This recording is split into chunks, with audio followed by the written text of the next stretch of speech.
What is up, ladies and gentlemen? My name is Lieutenant Skits, and welcome back to War Thunder. Now, this video is going to be a little different than what I normally do. This video is actually, I recorded this before I'm recording the audio so that I can, focus more on what I'm trying to talk about here. So we are flying in the A6M3 Mitsubishi Ryzen, or if you're more, Americanly inclined to history, it's the, Mitsubishi Zero, A6M3 model.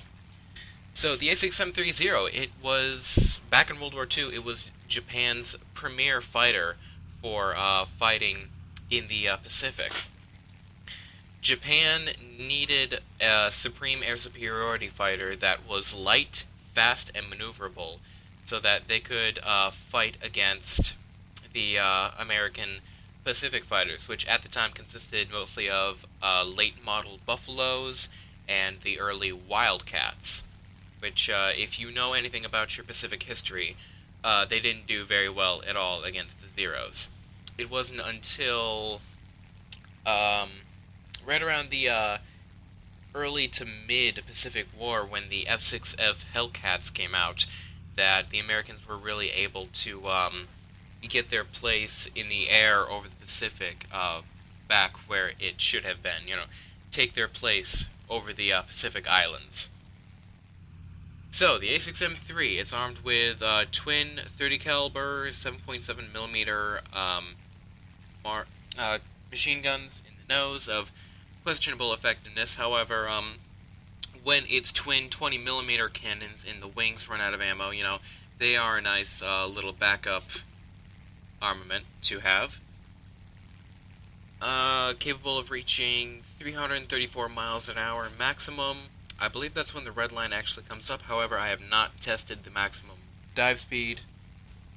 So if you're unfamiliar with the Zero in history, did the Japanese actually accomplish their goals with the Zero? Well, yes.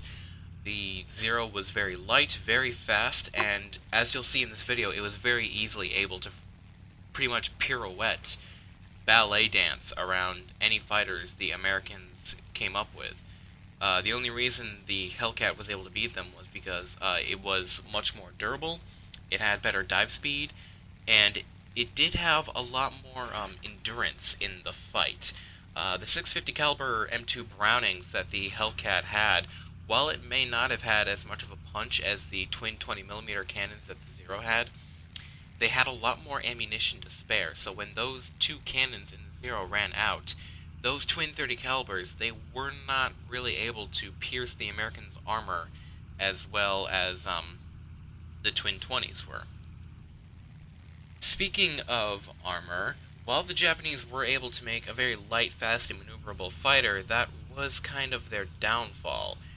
The Zero had pretty much little to no armor anywhere around the plane, especially around the fuel tanks. That was really where the Zero faltered. This thing, if you hit it with an incendiary in the right spot, it lit up like a Christmas tree, and 9 times out of 10, the fire would not go out. The Zero did not have self-sealing fuel tanks that the American Hellcats did. So durability was a bit of a problem, but the first problem to get over was trying to get behind it, and this is where the American strategy of boom really came into effect. The Hellcat over the Wildcat had much better energy retention. It had a much more powerful engine. It would just be able to completely outclimb and outdive the Zero. Indeed, if you watch the episode of Dogfights from the History Channel, note I am not sponsored by the History Channel in any way. If you watch the episode of Dogfights, the Zero Killer, I believe it's called, it talks all about the Hellcat and how it was so much faster than the Zero. It wasn't able to outmaneuver it, but it could outrun it, and it could get away and pick when and where it wanted to fight. And that is key to fighting something like the Zero. So I hope I've been able to entertain you while I've been talking. We have made it up to 15,000 feet, and we should be spotting our first targets momentarily.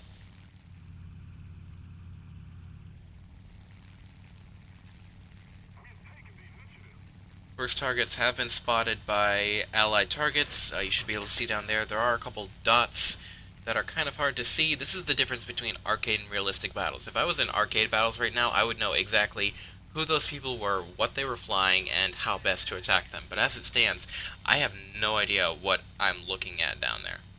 And I won't know until I get a red box or I get close enough to actually be able to visually identify without a red box.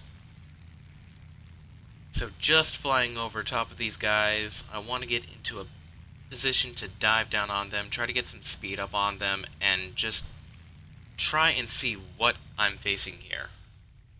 Here we go, here's the first dive, cut the engine throttle so I don't gain speed too fast because I don't want to overspeed, and it looks like a B-25 Mitchell. I believe that's what we've got down here. Now you can see there we've got a Spitfire just popped up on the red box. I was thinking of going after him, but he's already got a Zero on him. So, just going to turn it over to cut my speed here and try to dive back down on this bomber. And actually, it turns out to be an SB-2C Helldiver, which is even better because the only defensive gunners it has, while it does have the twin 20mm cannons in the wings, the only defensive fire it has is two 30 caliber machine guns in the tail of, again, questionable effectiveness. However, if he's running incendiary belts, it will not hesitate to light me on fire, so I do have to be careful about that. So just coming up on the first shots here, he turns away, but there's no way any American fighter is going to be able to outturn a Zero. Get a good hit right there. This compressibility is really messing with my maneuverability, but I'm still able to outturn him. Just pulling right back onto his tail. I lost him for a second in the blackout, but here it comes. And wing. Cut right off. First kill of the match. So just pulling up, 30-degree climb, trying to get back up to altitude, watch him splash into the ground, and just looking for the next targets. Now, as you can see, while these 20mm cannons, while they might not be as effective in the ammunition department as the M2 Brownings, they are extremely powerful. Got a Spitfire down low. Just going to call him out to my allies and dive in on him. Now, I haven't actually tested whether or not a Spitfire can outturn a Zero. I haven't tested this before. That's definitely something I'm going to have to try. Just diving in on him, pushing the WEP. If you can get this thing above 10,000 feet, you will be able to pretty much WEP as much as you want, and the oil will not overheat. Following him through the canyon. Just taking first shots, trying to get my lead here. And wing right off. Second kill of the match. Got a P400 coming in really quickly. He was going for another target, however, he does see me coming in. Take a quick shot on him and let him pass under me. I'm not going to go nose to nose with two 50 calibers, two 30 calibers, I believe, and that 20mm cannon. I'm not going to go nose to nose with that. So just pulling back down on him. I do believe the P400 can outrun the Zero if he goes straight. However, he is maneuvering to try to get away from this Zero that's already closer behind him. Taking some shots. P400's lit right up. I'm not going to try to take this kill, even though it looks like I am, but I'm just going to watch. Yep, there he goes. Cut the throttle down to 0 so I can just kind of let my engine cool down. You can see in realistic battles you can kill your engine by overheating. You'll get a 1 to 2 minute timer letting you know that your engine's getting too hot, and if you don't get your temperatures down into the amber at least before that timer runs out, your engine will start dying, and you will have until your engine dies and your altitude runs out to get onto the ground or get onto a carrier and get repaired. So I decided to land to just get my engine temperatures back down to a more manageable level where I can WEP a little more constantly, get my cannons and NGs refilled, and as you can see we're taking off and we've got a P-47 Thunderbolt moving in quick on this airfield trying to strafe out a Zero that's already on the airfield. However, he gets moved to the other end of the airfield, so he switches targets over to this another Zero. Got a Corsair and a P-63 moving in. This Thunderbolt, however, is the more dangerous character right now, so I'm just going to try some shots on him, but he's already pulling away. He's got a lot of speed built up from that dive, so just turned sharply to avoid the P-63A5 coming in. Thinking about going after these AI Hellcats, but decide that this P-63 is a more valuable target. That's when I spot that P-47 coming back in, so I'm going to target him. He's coming back in, trying to strafe out ground targets from the looks of things. So he's pulling very hard, trying to get onto the tail of that Zero. He's just killed all of his energy, and third kill. So now I'm going to head after this P-63. He's taking some heavy fire from flak, but as you can imagine, flak at these higher levels, it does pretty much little to nothing. 3.3 kilometers out, closing. Now, if you'll notice, I am using miles per hour and feet for my airspeed and altitude. However, I don't use miles or feet for the distances. That's because I'm just more used to kilometers, and P-63 goes into the mountain. Okay. So that Corsair is being engaged by multiple allied Zeros over there.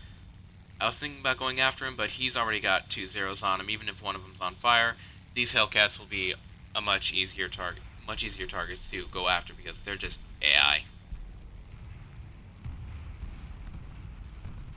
See, the Corsair is now taken down. There's only one fighter left, so free RP and credits on these Corsair or these Hellcats. 1 kill. 2 kill. And 3 kill. As you can see, we've taken down all the enemy fighters, and that's game. So, results for that match. First place with 3 kills and 3 AI.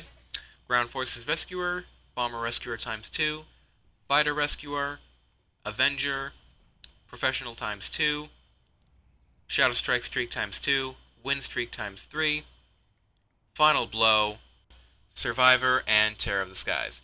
30,078 Silver Lions, and 7,614 RP into the A6M3 Mod 22, and 3,000 odd RP into the A6M3, which I already have spaded. So the A6M3, it is a beast of a plane. I freaking love this plane because it just matches my style perfectly. Yeah, so that's basically about it. Go check out Max TV. I've done this video in a similar style to his. He does awesome War Thunder videos. He's a freaking awesome YouTuber. Really hope you guys have enjoyed the video. Please like if you did. Comment what you'd like to see next. Always subscribe if you'd like to see more. And as always, please remember, normal is overrated and Japanese are overpowered. I will see you all later.